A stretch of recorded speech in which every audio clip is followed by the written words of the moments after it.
it's important to remember with becoming a speaker is they are hiring you because you are not like them, not because they want you to be like them. So if you are a fiction author, romance, thriller, talk about what is your process that can become a repeatable process for someone who will never write a fiction book. Welcome to the Written Word Podcast, the podcast for authors who want to build a successful writing career. I am Farrell Vernon, and I'm here with Ricci Wallman, and this is the Written Word Media Pod. Hello, authors, and welcome back to the Written Word Pod. Today, I am thrilled to introduce Jess Ekstrom. Jess started her first multi-million-dollar company, Headbands of Hope, right out of her college dorm room, so we can talk about that. Since then, she has become a Forbes top-rated keynote speaker and a best-selling author. She has 3 books. She's author of Chasing the Bright Side and has a new book coming out this May called Making It Without Losing It. And she also has a book for kids called Creating Your Bright Ideas. What makes Jess the perfect guest for today is her company, Mic Drop Workshop. After discovering a massive pay gap at a speaking gig, Jess has made it her mission to help women and authors specifically turn their stories into highly paid keynotes. Jess, welcome to the show. Thank you for having me. I feel like books, speaking, like peanut butter jelly goes right together. Absolutely. Well, a lot of our authors don't feel that way, so I'm very excited for you to educate them on how they do go together and how speaking and getting paid for speaking can be a really great way to supplement your author income. Yeah. So before we dive in to all the details, to kick us off, why don't you tell us what's like the worst piece of advice you have heard given to authors about building their careers or their income streams or just publishing their books? I think that you're either a speaker or an author is the worst piece of advice. I remember someone actually saying that to me. Well, are you a speaker or are you an author? And so I'm really trying to, actually, this is a good test. Ricci, do you use the word thought leader or do people say that? About me? Just like in general, someone who does speaking, writes books. I'm like, I feel like the word for that is thought leader. Absolutely. Okay, yeah, and I've heard that a lot, and even some people will put that on their LinkedIn profile, but I don't feel like that's for a lot of people where their brain goes naturally. Exactly. And so I feel like in this world of authors and speakers, thought leader is maybe a little bit more mainstream, but we've tested ads and done something like become a thought leader and people are like, what are you talking about? And so What's I think a thought leader? Yeah. So I'm like, I'm trying to make fetch happen. Let's make thought leader happen. But I think that's the worst piece of advice I got was that, well, pick one. What are you? Are you a speaker? Are you a thought leader? And I know that when I write books, it helps my speaking, not just from a credibility standpoint, but from a content standpoint. I hadn't updated my Chasing the Bright Side keynote in 3 to 5 years, which is okay. And because I got really good at it. I got enough reps. But writing, making it without losing it, not only did it, having the busiest speaking year of my life because of the buzz around the book, it also helped me go back to the drawing board of content, stories, and ideas for a keynote that sometimes can be really hard to do without the framework of a book. So I think doing both, becoming a thought leader, is like such great advice. And especially if you're already doing the work to write the book, such a great way to have more like monetization through speaking, more exposure. I mean, I don't make as much money nearly through publishing as I do through speaking. And so I'm like, if you already have the idea, this is a great way to monetize it through speaking. Absolutely. And I think when it comes to authors of nonfiction books, a lot of people could see that connection. They can say, okay, you're a thought leader, you're an expert on this particular field of study, so you can parlay that into speaking and keynotes. But a lot of the authors listening to this pod today are fiction authors, right? They're writing romance or sci-fi or really specific niche fiction. So can they be speakers too? Is there a way for them to parlay that experience and the writing of those fiction books into speaking? Totally. And I'll give you an example of one of our students at Mic Drop who she wrote thriller novels, and she used her story of writing thriller novels and like the framework that she had for it and made a keynote for corporate like workplace audiences using like storytelling or her story arc and how she makes like characters and things like that. One of the things that I think is important to remember with becoming a speaker is they are hiring you because you are not like them, not because they Mm, want you to be like them. So many speakers come to me and they're like, well, I'm an entrepreneur, so I should speak to entrepreneurs, or I'm a mom and I want to speak to moms. And I'm like, I speak to, data analysts when I can't put like two cells on a spreadsheet together. And sometimes they tell me, you are the outside industry speaker that's coming in. So if you are a fiction author, romance, thriller, whatever it might be, talk about like what is your process that can become a repeatable process for someone who will never write a fiction book. interesting. Maybe it's just the resilience to get things done. Like how many people finish a book? Not a lot. So it must take some mental framework for you to do that, that someone who is working for Coca-Cola in HR could learn from. So just because you're not going to be speaking to other fiction authors doesn't mean that they can't learn from your story. So I would ask yourself, like, what is my process, as being a writer or something that can become repeatable? And then what is it that someone else can learn from and apply to their work? The story doesn't have to be the same for them to learn from it. And like your message becomes valuable when someone else can apply it. So take what you're doing and then how can someone else apply it? So that's really interesting and candidly not what I would have thought. But as you're speaking and I'm listening to what you're saying, I'm thinking back to a conference I was at a couple of weeks ago, and the conference was all about media. So there were a lot of speakers talking about how to build email lists and how to build media companies, and those talks were really great. But then they also had some keynote speakers who were out of industry, who were just speaking about their experience in completely other industries, and they are what I would have termed inspirational speakers.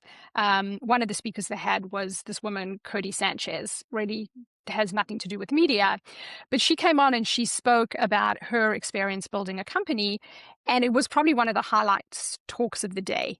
And everyone in that room, it lifted the energy in such a different way than kind of the more tactical, functional talks had. And so what I'm hearing you saying is that authors can be that person. Authors can be the inspirational speaker, the speaker who comes and kind of knocks everybody out of the, okay, this is the tactical track that everyone's thinking about, and putting new ideas, giving them inspiration and talking about something that maybe is slightly out of the box to what they would think of in their, whether it's corporate or whatever type of role or audience you're speaking to. Same reason why companies or events love to book athletes. They're not coming into this conference to teach everyone how to run a 4-minute mile. They're coming in Right. here to teach the framework as to how they did it and how they can learn self-discipline. So authors are the same, where they have this like really unique skill set that they have been able to do. And what are like the repeatable process, the mindset, the universal experience that can do that, especially for fiction authors. For nonfiction authors like myself, self-help, like the chapters of your book become the like lessons of your talk. But for fiction Mhm. authors, like definitely it's the story of being a fiction author. It's, do you use storytelling techniques that can transfer to the workplace? Is it about how to finish what you started? Is it about like imagination and innovation, like creating something out of nothing? There's so many great transferable skill sets that authors are uniquely qualified to teach that can translate into a workplace or a conference, just like you're talking about. So I love that. Let's say somebody is nonfiction and know what their topic is, or they're fiction and they have an idea of what they want to speak about. what's the next step? How do you Mhm. go from having an idea of, hey, I think there's something I can talk on, to actually creating a speech, or Mhm. a keynote, or something like that nature? And then maybe this is for later, actually finding that speaking gig itself. Like, how do you actually connect with the different places that are looking for speakers? Things. You know how if you're going for a traditional publishing deal, you don't write the book before you sell it? This is no Yeah. different. So I see so many speakers that are like, I've worked on this talk in my basement for 3 years, and then no one's knocking on their door. So Mm. what I would suggest that you do is the first thing we do at Mic Drop, we call it a transformation promise. And it is, after people hear me speak, they will blank because my talk will blank. So, what is the outcome that you want people to think, feel, or do after hearing you speak? Sometimes, if you're a little bit woo woo, I can be that way. Sometimes I like to do a visualization of seeing people leave after I spoke, calling their spouses, talking to their colleagues. Going about their day the next day? What do you want them to do differently after hearing you speak? And when you can articulate the aftermath of you speaking, then you can start to sell it. So instead of saying, I'd love to come speak about my story of writing my book, that's like asking for a favor. Instead, he's like, would it be helpful for your team to learn my method of how I finish what I started? That's value. Mm. And so creating like what that transformation promise is, after people hear me speak, they'll learn how to finish what they started, because my talk is going to go through how I've written 5 books in 6 years. So figuring out what's the transformation promise, that's kind of the North Star. And then adding the word speaker to your bio wherever you have touch points with people. That is like the low hanging fruit, especially on LinkedIn. And then articulating that transformation promise. And if someone's like, yeah, well, let's do it. Usually they're not going to be like, are you free tomorrow to speak? It's, are you free in 3 months, 6 months, a year? And then you build your talk. And so use your transformation promise and ask yourself, we have this framework in Mic Drop Workshop where we call bump, set, spike, which is um, teeing up the lesson, setting the story, give them the takeaway, and doing that throughout your talk. But I think the goal, that in the kind of the mindset that I want you to think about when you're first becoming a speaker, is like, not what I want to say on stage, but what's the aftermath that I want to create. And it's the same with books. It's like, yes, you want them to enjoy the book while reading it, but it's also what you want them to feel after they finish the last page. It's the same with a talk, and it's the most important thing to figure out right off the bat. Got it. So if we're using your analogy of the trad, you would pitch, Mhm. your book, or you would get an agent. What's the analogous process for pitching a For keynote? speaking. Is for speaking? Is there a database out there of, the places who are looking for speakers? How does that all work? I wish there was just a central feed of everyone that was looking for speakers. We are creating something like that at Mic Drop Workshop, called Carrie Booker, and it's like an AI speaking agent that helps comb for those opportunities. But the way that the game is changing a bit, there are still a lot of what they're called RFPs, which is requests for proposals. Mm-hmm. We're having a conference, RFPs are live. Here are the topics, here are the themes. And you go on and you say, here's why I'd be a fit. Here's what I can do. Here's a link to a video of me speaking, even if you just like rent out a conference room. What I am seeing more so now is we call that outbound opportunities, like where you find the event and you pitch. But inbound, I think, is obviously more fun when people reach out to you, but it's more about platform building and using social or referral opportunities. So that might look like optimizing your LinkedIn, putting speaker on there, and like 3 times a week doing video or posting something about your transformation promise and including that you're a speaker. So it might not be like, "Hey, everyone, book me to speak," but it might be, story transformation. And when I speak about this to audiences, usually they say blank, or even ending with a footer like, "Hi, I'm Jess Ekstrom. I'm a speaker for bookings. Come here." That is becoming way more prevalent. Meeting planners are looking on LinkedIn, TikTok, Instagram for speakers, but don't confuse like having a presence with having a following. It's less about, well, how many followers do they have? And more about your value in 60 seconds so they trust you with 60 minutes. Mm. So that's what I would say is like That's focus more on actually, platform than outbound. yeah, and I think that's actually very heartening because most authors today are doing some kind of social media, whether it is LinkedIn or Facebook, Insta, TikTok. And so being able to, as part of the usual postings that authors are doing, which are mostly about book or their books that are coming out, maybe it's about process, they're really talking to their fans. What I'm hearing you say is start to layer in a post or two about what you think your transformational promise is, or what you think you could speak about that people outside of your fans could be interested in. And that is a way to be discovered by people looking for speakers. And I say Exactly. this to authors all the time. You just never know who's listening, You right? You never don't know know. who's on your email list. You don't know who's on your social media. You don't know. We did an episode last week about local press, and you're like, you don't know who's reading that local magazine. There are all kinds of people out there. And just by having a presence, putting it out there and saying you're a speaker, somebody might see it, whether in your local community or national community, and it's like, hey, he or she would be awesome to come and have them speak at our XYZ.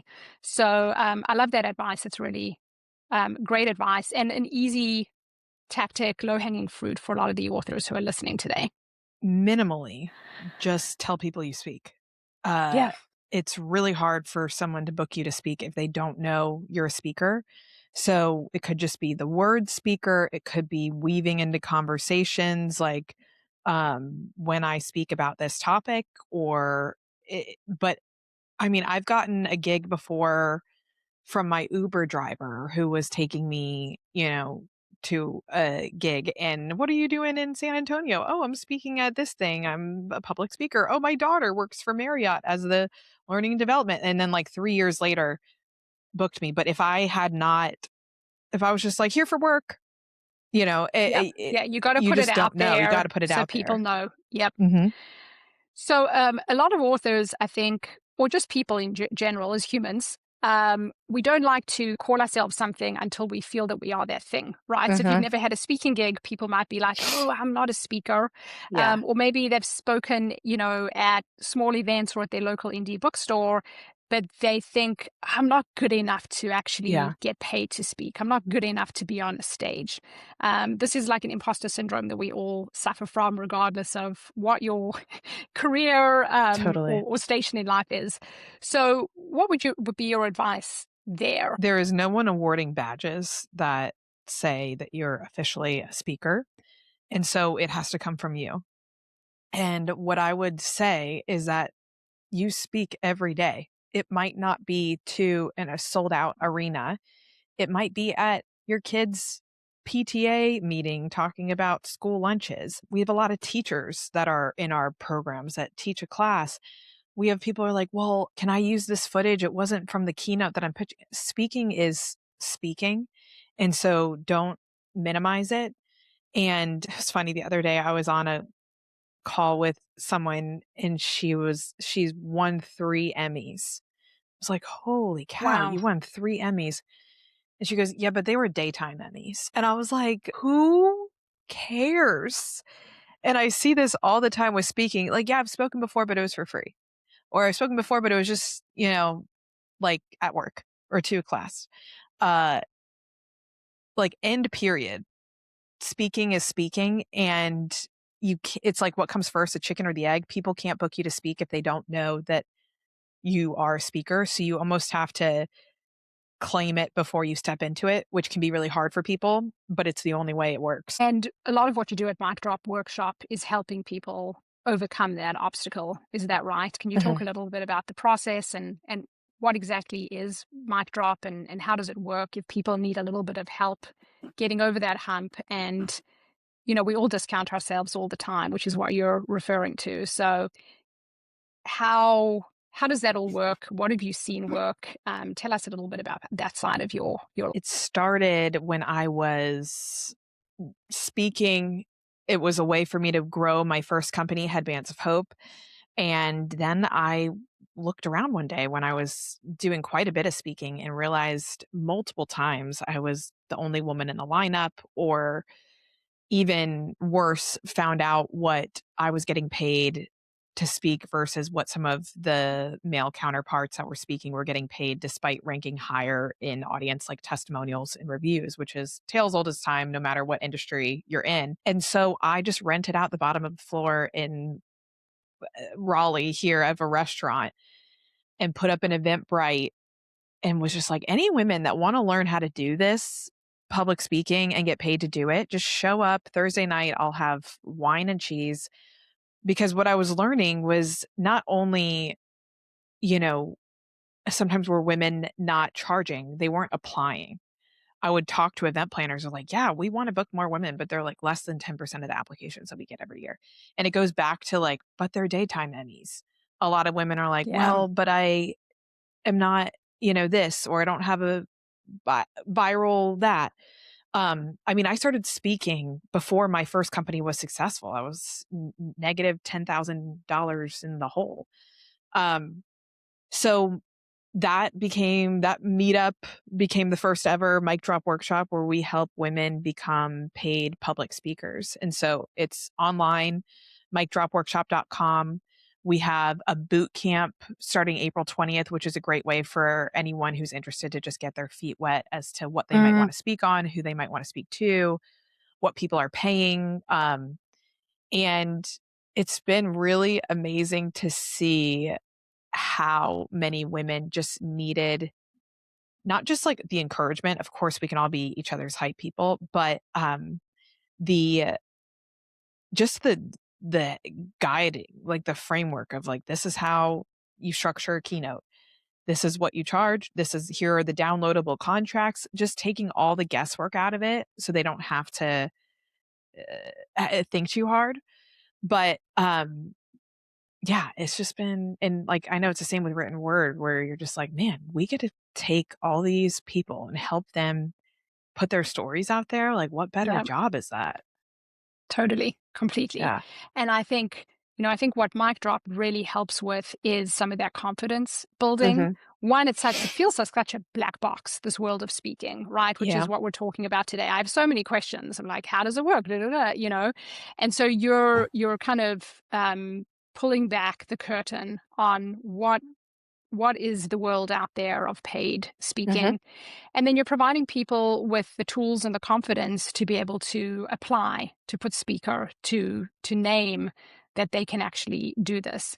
And then I think also the community and the support is pretty amazing. And we see that in the author community as well. It's just so helpful to have other people who are going through the same journey, who are having similar experiences, who are cheering you on to help you build that confidence and be successful in the thing that you want to do. And in the speaking community, uh, it's extremely strategic to come at it from a community approach, because what's interesting about it is that speaking is usually a one and done opportunity, where let's say you're going and speaking at this company retreat that they have every year. They're probably not going to bring you back to speak that next year because they already heard you. And so it's a really great opportunity to team up with other people that said, and after we like train our speakers every single time you speak, obviously ask for a testimonial footage, but ask if they're looking for speakers for their next event. 100% of the time, I've been doing this for years, they are like, yes, who do you know? And it's a great way to refer other people and have other people refer you. And so community is such a big part of our business model at Mic Drop because the ROI is so big in speaking. That makes perfect sense, right? Even the top athletes, once they've spoken somewhere once, they don't tend to bring that same athlete in next year. They want to bring in Hmm. somebody different. And so you get to bring your friends along, bring your community along, and have them take next year's keynote. And then you can take the one that they just did. So Yeah. that seems like a really synergistic business model and just a way for the community to grow and thrive together. Yes. I mean, it's same with books. It's like people who read books read books. There's no like harm, no foul of saying, introducing people to your readers to someone else. But with speaking, it's a really, really beneficial thing to have other people you team up with. Yeah, yeah, we see a lot of authors doing newsletter swaps or even, doing anthologies together, Kickstarters together, things like that Hmm. work very, very well. That's a great idea. So let's one more question around speaking as an author. So let's say an author is like, okay, I've gotten past the hump. I'm going to put speaker on my socials, on my LinkedIn. I'm going to start putting it out there. Maybe they join Mic Drop or they start working on some kind of pitch and putting themselves out there. How do they think about that aspect of speaking with some of the PR stuff that they're doing locally, whether it's going to do a local book signing or speaking at their local bookstore? Should they be asking to get paid for that? Or because that is more goal Hmm. oriented towards selling books, should they be doing those types of appearances free of charge? Yep. So here's the line that I think would be helpful in knowing what to charge for and what not to charge for. I mean, first of all, it's you, your time, you put whatever value you want on it. But just what's the norm that I'm seeing is that I want you to think of a keynote, which is typically 45 minutes to an hour, as a product that people pay for. Um, and so yes, they're paying for your time, but they're mostly paying for your product. Hmm. And versus going and being on a podcast, doing a panel, going on the local news, you're not delivering that product that's $10,000, $15,000. I've heard people charging a couple $100 for a panel or something like that, but it's more rare to get a fee for something that you're doing like on the fly. So start to think of the keynote that you're building as a product that people pay for, and everything outside of that is just PR and promotion. That makes a ton of sense, actually. And I love framing it as a product. So authors think about their books are products. Now the keynote is a product as well. Some of our authors have, merch or collectibles. That's a different product line. So the Totally. keynote and speaking is just another product line. Um, you threw a few numbers out there. Can you talk a little bit about how much authors can expect to be paid for a Mhm. keynote, what that range might be, so that they can determine whether it's something worth investing in? So, beginning speakers, like you've never done your keynote before, anywhere from 500 to 5,000 is a great starting point. And maybe is sticker shock to some people, but if you quote $5,000 to speak, uh, it is a like entry level speaking. Not to say that that's not a lot of money, but just in the speaking world, it is like, Okay. oh, they must be new. You're not seeing people who are doing this a lot speaking for $5,000. And then once you have some reps under your belt, like speaking, once a month, maybe you have some really great testimonials from companies. Maybe you have a credible company that you've spoken for. Maybe you have now a demo reel, which is about a 1 to 2 minute video of you speaking in different settings. Then anywhere from 5 to 10 is a great point to be there. Associations are great for that kind of price point. Hmm. They book a ton of speakers.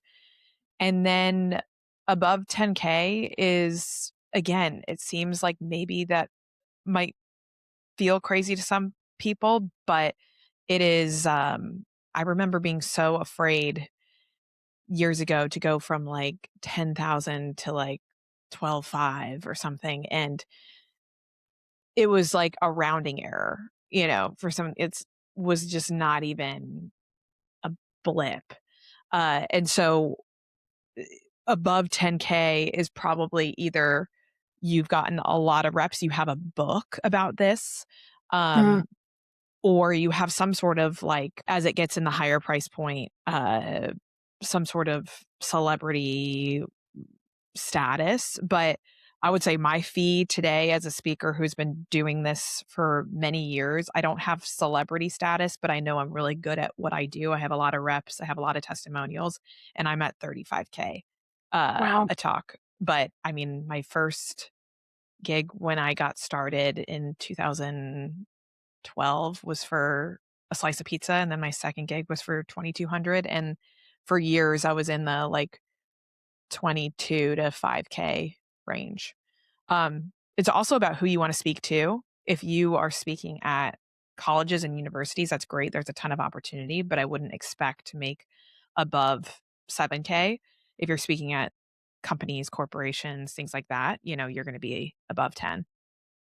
Great.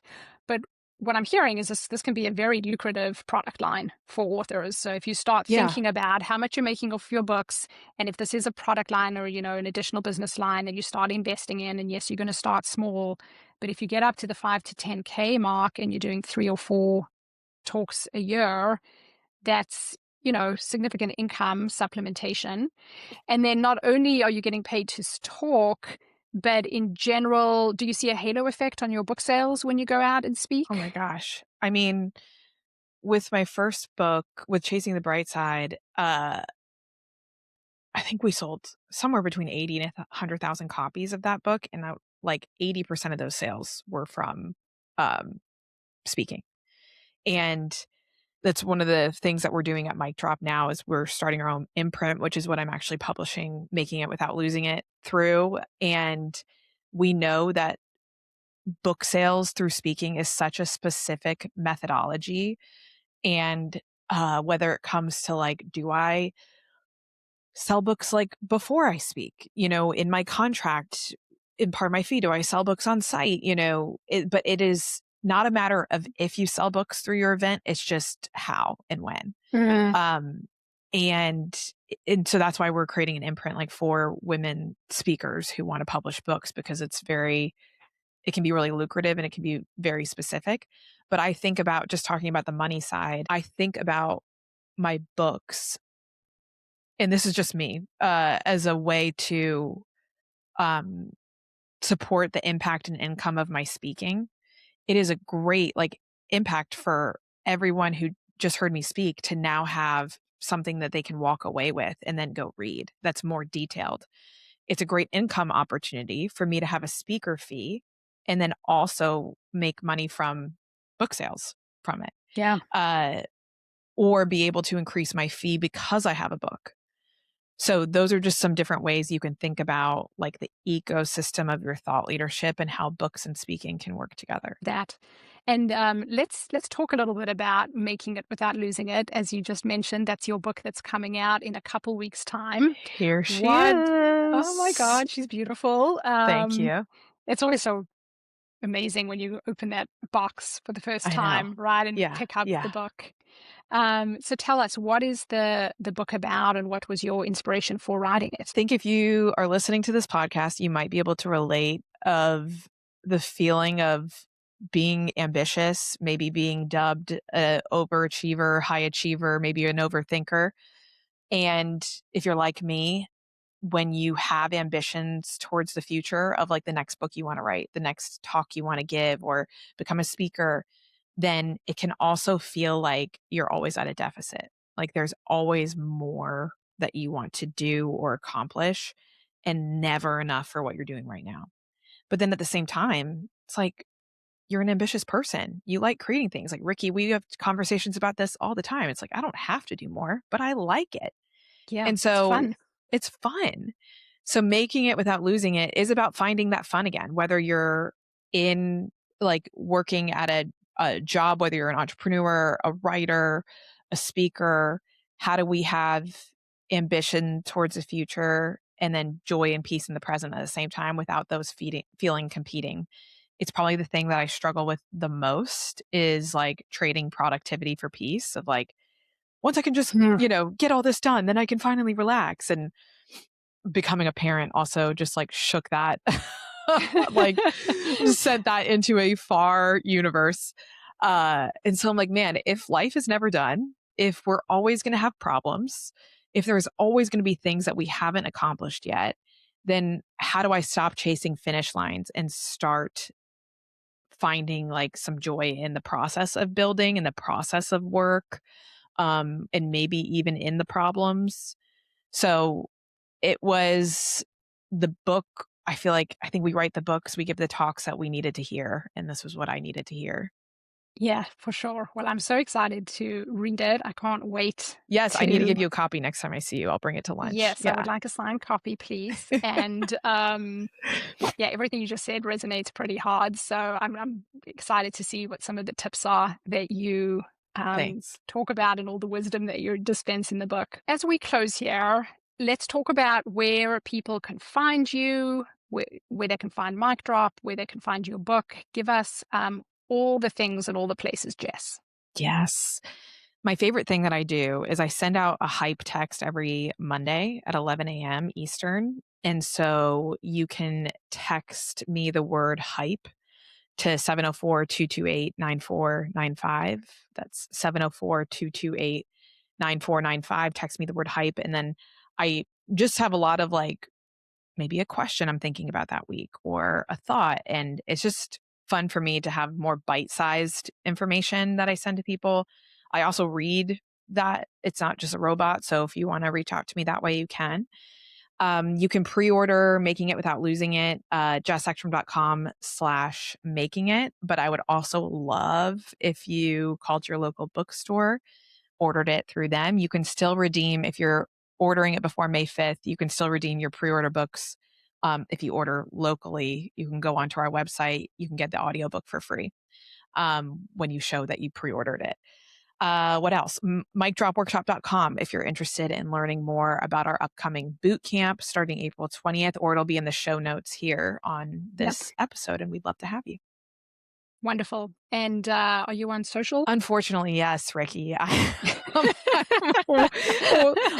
how I keep up with you mostly, is just I'm watching not your hard to LinkedIn find. feed. I am highly available. So yeah, but I would say my favorite is LinkedIn. You can find me at Okay. Jess Ekstrom. Yeah, I'm not cool enough for TikTok or the other ones. Awesome. Well, all of this information will be in the show notes. We also will have a blog post, as we always do, with all of the wisdom that Jess shared today about speaking. I would definitely recommend you check out the April bootcamp. If April doesn't work for you, there'll be others in the future. So just sign up for Jess's email list. And thank you so much, Jess, for coming on today. It was just delightful to hear about your journey and then all the ways that you're helping people become the thing that they already are. We are Can all I say one more speakers. thing, Ricci? Yes. I just have to give you your flowers for a second.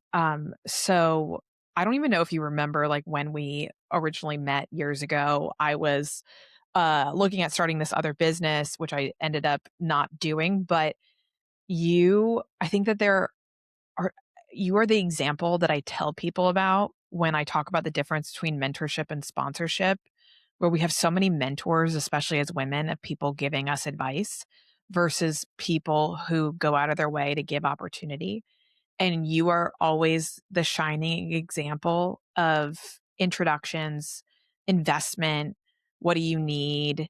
And I just will never forget that. Like we didn't have like the long-standing history that we have now of friendship, but you are the definition of sponsorship. Like you sponsor other people instead of just giving them advice. So I want anyone who is listening to this podcast to just know how incredible you are. And it really taught me about like, how am I showing up for other people who need help? And you made a big difference in my life. Oh, well, thank you, Jess. That means the world, and I'm so grateful for our friendship. And you are somebody that inspires me every day. Thanks. As I said, I follow you on LinkedIn. We have our lunches, and you always give me new ideas and new things to strive for. So it's wonderful to have you here on the pod today. And thank you so much for joining us. Yeah. And I know that there are a ton of authors out there who'll be listening, and it's opened their mind to new possibilities, new income streams. This pod will be something that changes somebody's life, as you do with Mic Drop and a lot of the other things that you're doing. somebody out there is going to listen to this and say, hey, I can be a speaker. And in 3 years from now, they're going to be out there speaking and getting paid, $10, $15, $20,000 a pop. And I'll it's because take of this 15%. No, I'm joking. So authors, write us back in the months and I'll send you years my that follow wiring this. and account information. Yeah. No, I would love to see it. And if you do get something from this, and just please let me know. I love seeing those kinds of stories. Yeah. Yeah, and if you do get something from this and you build a speaker business as a supplemental income, we'll have you on the pod and come and talk about your journey. It's always great to hear from authors who are doing this from the ground up. So, okay, that's a wrap. Thanks so much, Jess. Thank you, authors, for joining us again this week, and we will see you again in a couple of weeks' time.